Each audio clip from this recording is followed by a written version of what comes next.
우리 함께 요한복음 6장 1절에서 21절, 요한복음 6장 1절에서 21절 교독하도록 하겠습니다. 제가 먼저 읽겠습니다. 그 후에 예수께서 디베랴의 갈릴리 바다 건너편으로 가시매 이는 병자들에게 행하시는 표적을 보았음이러라. 예수께서 산에 오르사 제자들과 함께 거기 앉으시니 예수께서 눈을 들어 큰 무리가 자기에게로 오는 것을 보시고 빌립에게 이르시되 우리가 어디서 떡을 사서 이 사람들을 먹이겠느냐 하시니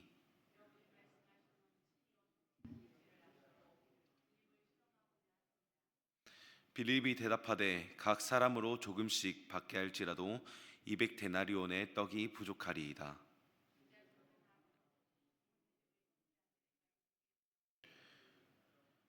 여기 한 아이가 있어 보리떡 5개와 물고기 2마리를 가지고 있나이다. 그러나 그것이 이 많은 사람에게 얼마나 되겠사옵나이까.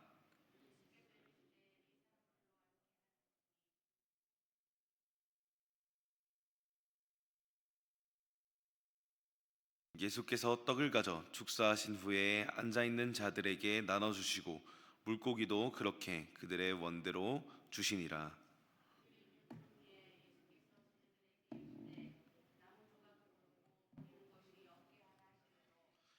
이에 거두니 보리떡 5개로 먹고 남은 조각이 12바구니에 찼더라. 이 표적을 보고 말하되 이는 참으로 세상에 오실 그 선지자라 하더라. 그러므로 예수께서 그들이 와서 자기를 억지로 붙들어 임금으로 삼으려는 줄 아시고 다시 혼자 산으로 떠나가시더니라.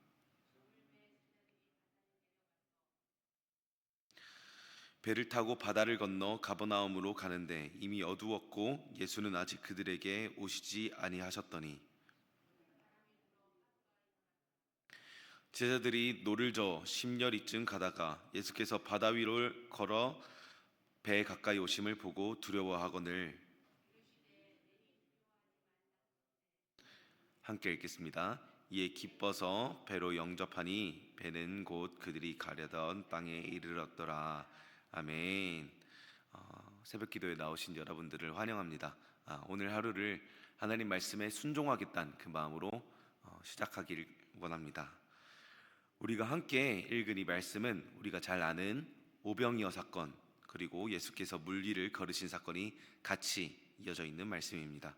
이 두 사건을 읽다 보면 예수님은 참으로 하나님의 아들이시고 그 백성들에게 능력을 베푸는 분이라는 걸 알 수 있습니다.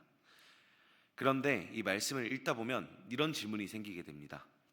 제자들은 왜 오병이어를 경험하고도 파도를 봤을 때, 그 바다 위에서 파도를 봤을 때 두려워하지? 예수님과 함께 나아가고 있다가 잠깐 떨어져 있는 상황인데 왜 두려워하지? 능력의 예수님을 경험하고도 왜 바다에서 두려워하지? 예수님이 도와주실 것이라는 생각이 바로 들지 않는가? 이런 의문들이 듭니다. 이 의문은 이 말씀에서 등장하는 사람들이 어떤 시선, 어떤 생각으로 그 상황에 임하고 있는가, 각자 어떤 시선으로 세상을 보았는가, 이걸 생각할 때 그 의문이 해결되게 됩니다.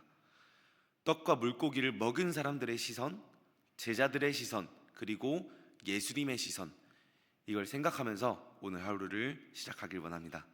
기도하면서 오늘 하루를 하나님 말씀에 순종하는 하루로 열어가길 원합니다. 먼저 예수님의 시선, 그리고 제자들의 시선을 비교하며 보도록 하겠습니다. 본문 말씀 5절에서 6절, 본문 말씀 5절에서 6절 함께 읽도록 하겠습니다. 시작. 예수께서 눈을 들어 큰 무리가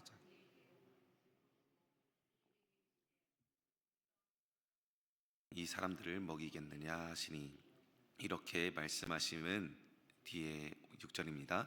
이렇게 말씀하심은 친히 어떻게 하실지를 아시고 빌립을 시험하고자 하심이라.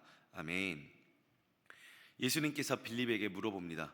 어디서 떡을 사서 여기에 모여있는 무리들을 먹이겠느냐? 너 앞에 놓인 이 막막한 거대한 상황 어떻게 할래? 성인 남자만 5천 명이라고 합니다. 이들을 어떻게 먹이겠느냐? 이렇게 물어보십니다. 이건 정말로 예수님이 그게 궁금해서 해결법을 찾으려고 말씀하신 건 아니겠죠. 제자 빌립의 성장을 위해서 물어보신 것입니다. 예수님은 이렇게 우리에게 그 막막한 상황 앞에서, 그 거대한 상황 앞에서 질문하실 때가 있습니다. 빌립에게 보여진 먹여야 할 성인 남자만 5천 명, 이런 상황같이 너희에게 주어진 이 상황 어떻게 할래? 그런데 예수님이 정말 이것이 해결되지 않을 문제라고 생각해서 물어보시는 걸까요? 그렇지 않습니다.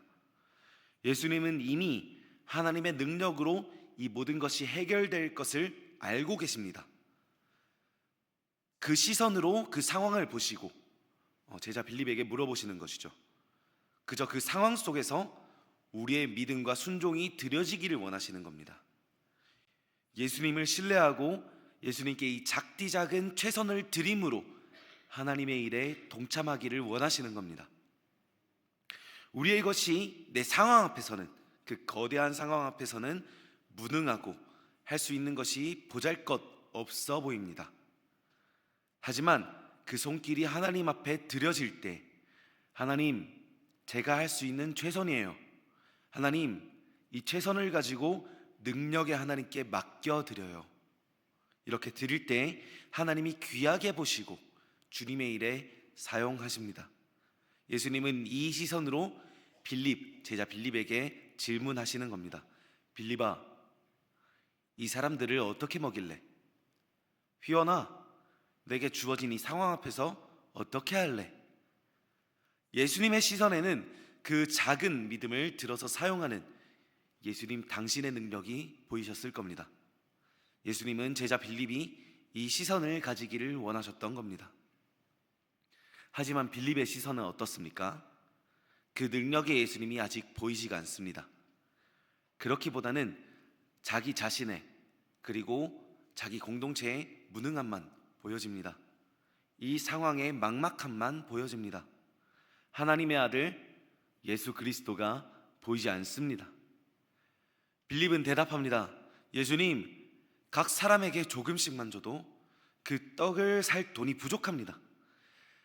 자기 상황의 무능함을 얼마나 느꼈는지, 얼마나 무능하게 느꼈는지 그 상황을 세세하게, 아주 정확하게 세워서 예수님 앞에 말씀드립니다. 200데나리온. 우리가 알듯이 1데나리온은 그 하루 노동자의 값이죠. 사람 한 명이 돈을 안 쓰고 7, 8달을 매일 돈을 벌어야 나오는 돈이라고 합니다. 그래서 제자들의 무능력한 상황을 말씀드리는 거죠. 예수님, 우리가 가진 능력으로는 터무니없이 부족합니다. 우리가 마주한 이 상황 앞에서 우리 능력으로는 도저히 어떻게 할 수가 없습니다. 그리고 8절에서 9절을 보면 그 옆에서 베드로의 형제 안드레도 한마디를 거들고 있죠. 예수님, 어떤 아이가 떡 5개랑 물고기 2마리를 가지고 왔기는 했는데요, 근데 이 사람들에게 성인 남자만 5천 명인데 이 물고기란 떡으로 어떡합니까? 어떻게 합니까? 헛웃음만 나오는 상황인데요, 어떻게 할까요? 이게 무슨 말입니까? 자기들의 상황이 얼마나 무능력한지만 보이는 거죠. 오늘 우리는 어떻습니까? 우리에게 주어진 상황들 앞에서 어떤 시선으로 바라보고 있습니까? 예수님은 나의 작은 순종과 예수님을 향한 신뢰, 그것들을 통해 일하실 하나님을 바라보고 있습니다. 보여지는 문제에 예수님을 신뢰함과 그 말씀의 순종함을 통해서 그 작은 것들을 통해 큰 일을 이루시는 하나님을 바라보고 있습니다. 제자들은 어떻습니까? 커다란 문제와 자기들의 무능함만 보고 있습니다. 내게 주어진 것은 이렇게 작은데 이걸로 무슨 하나님의 일을 기대하겠어? 이렇게 말하고 있습니다. 그러면 우리는 무엇을 보고 있습니까? 이 새벽에 오늘 하루를 앞두며 쏟아질 여러 일들을 앞두고 무엇을 보고 있습니까? 하나님의 아들 예수 그리스도가 보여지나요? 예수님을 믿고 말씀에 순종할 때 이를 통해 이루실 큰 일이 보여지십니까? 아니면 나 자신의 어떤 공고함, 나 자신의 무능함, 상황의 심각성만 보여지나요? 우리가 예수님을 보기를 원합니다. 그분이 참으로 하나님의 아들임을 보기를 원합니다. 예수님이 이렇게 말씀하십니다. 내게 와라, 내게 맡겨라, 나를 따르고 내 말을 듣고 행해라. 너의 믿음과 신뢰, 그리고 무능해 보이더라도 작아 보이더라도 너의 그 마음 다한 순종, 그걸 내게 줄 때 내가 참으로 하나님의 아들임을, 내가 참으로 하나님됨을 보일 것이다. 이렇게 말씀하십니다. 우리가 그렇게 드렸을 때 어떤 일이 벌어집니까? 함께 본문 10절에서 11절, 요한복음 6장 10절에서 11절 함께 읽겠습니다. 시작. 예수께서 이르시되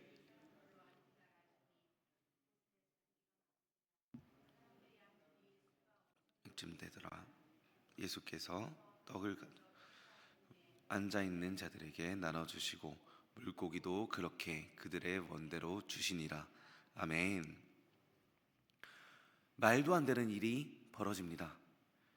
그 작은 순종을 통해서 예수님이 큰 일을 행하십니다.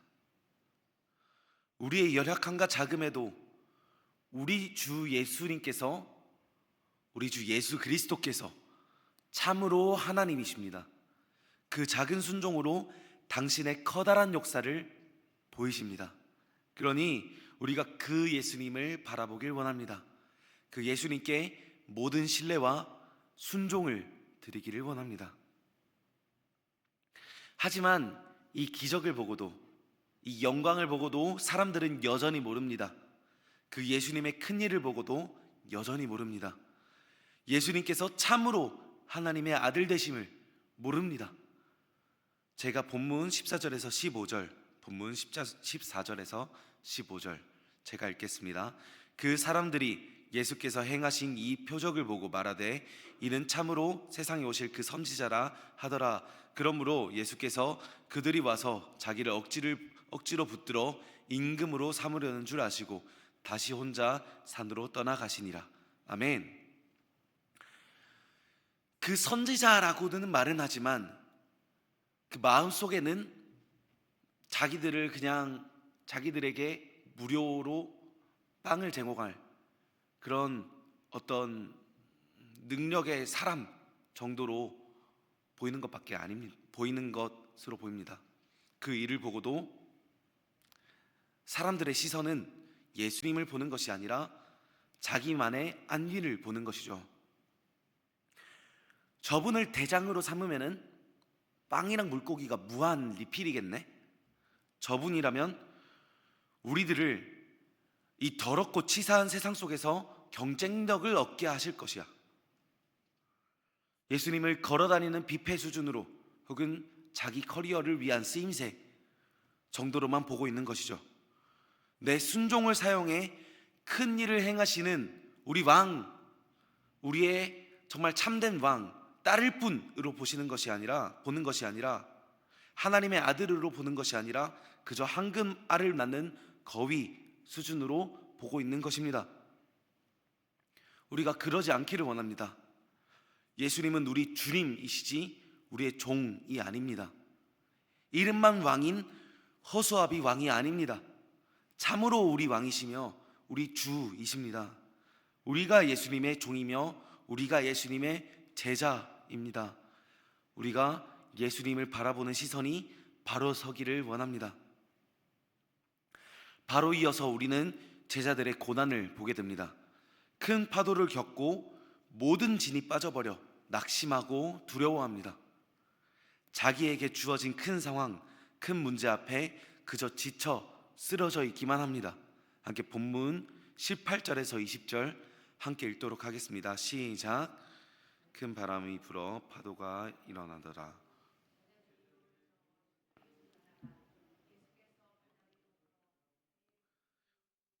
두려워하거늘 이르시되 내니 두려워하지 말라 하신대. 아멘. 제자들에게는 예수님이 보이기보다는 여전히 무능한 자신과 커다란 문제만 보이고 있습니다. 큰 파도만 보이고 있는 것이죠. 이런 제자들 앞에 예수님이 어떻게 다가오고 계십니까? 그 큰 문제인 물 위를 걸어서 오십니다. 자기들을 괴롭힌 그 문제 위에 모든 문제를 다스리시며 그렇게 다가오십니다. 예수님은 끝까지 그 제자들이 예수님을 신뢰하며 순종하기를 원하십니다. 그래서 물 위를 걸으시는 걸 굳이 제자들에게 보이십니다. 폭풍이 치는 파도 위, 그 문제 위를 유유히 걸어 다니시는 그 예수님을 보게 하십니다. 당신께서 참으로 하나님이심을 보이시는 거죠. 그러면서 말씀하십니다. 나다, 너희 주 예수 그리스도다. 두려워하지 마라. 나를 껴안고 붙들어라. 그러니 우리가 그 예수님을 신뢰하고 그 말씀에 순종하길 원합니다. 그럴 때에 하나님께서 그 큰 일을 행하시고 나를 하나님의 일에 동참시키실 것입니다. 말씀 뵙겠습니다. 예수님은 그 제자들이 예수님의 시선을 가지기를 원하십니다. 세상에서 계산하는 그 논리가 아니라 예수님의 시선으로 살아가는 그 논리를 원하시는 겁니다. 예수님께 모든 신뢰를 드리고 예수님 말씀에 순종할 때에 예수님께서 큰 일을 이루실 겁니다. 우리가 그걸 기대하기를 원하시는 겁니다. 우리 앞에 놓여진 문제와 내 자금과 내 무능함을 보기보다 작은 나를 통해 일하실, 드려질 순종을 통해 일하실 예수 그리스도를 바라보기를 원하시는 겁니다. 그러니 우리가 오늘 하루 예수님께 모든 신뢰를 올려드리며 부끄럽지만 내 모든 순종을 드리기를 원합니다. 그렇게 할 때 크신 일을 이루실 하나님을 기대합니다. 기도하겠습니다. 하나님 감사합니다. 우리에게 그 시선, 예수님의 시선을 보여주시니 감사합니다. 우리가 우리의 공고함과 우리의 고난을 보기보다 가장 크신 예수 그리스도를 바라보길 원합니다. 우리의 작은 순종을 드릴 때 큰 일을 이루실 예수님을 바라보기를 원합니다. 그러니 우리가 오늘 하루 작은 순종을 맡겨드리며 우리가 신뢰를 맡겨드리길 원합니다. 오늘 주의를 통해 일하실 예수 그리스도를 우리가 바라봅니다. 감사드리며 예수님의 이름으로 기도드립니다. 아멘.